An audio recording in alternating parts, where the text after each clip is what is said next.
అందుకే ఫ్రెండ్స్, నేను చెప్పేది మదర్ ప్రామిస్ చెప్తున్నాను. అది 100% రియల్. ఇలా ఫేక్ లేదు.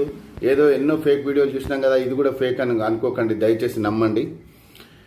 మీరు హార్ట్ అటాక్ నుంచి బారిన పడకుండా ఉండడానికి చిన్న చిట్కా చెప్తాను. ఇప్పటికే ఫేమస్, ఇంకా తెలియని వాళ్ళు ఉన్నారు. 2 తమలపాకులు, 2 వెల్లుల్లి, 1 ఇంచ్ అల్లం ముక్క, ఈ మూడింటిని మీరు 2 తమలపాకులను ఇలా పెట్టుకొని 2 వెల్లుల్లి ముక్కలను కట్ చేసుకొని 1 ఇంచ్ అల్లం ముక్కని కట్ చేసుకొని 2 స్పూన్ల తేనె వేసుకొని దాన్ని మడత పెట్టుకొని పాన్లాగా తినండి. ఇలా ఒక 15 డేస్ తినండి చాలు. ఎలాంటి బ్యాడ్ కొలెస్ట్రాల్ అయినా కరిగిపోద్ది.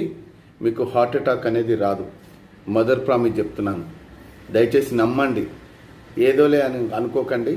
దీనివల్ల మీకు స్టంట్లు వేయడం కానీ, ఓపెన్ హార్ట్ సర్జరీ చేయడం కానీ ఎలాంటి బాధలు ఉండవు. అందరూ ఆరోగ్యంగా ఉంటారు.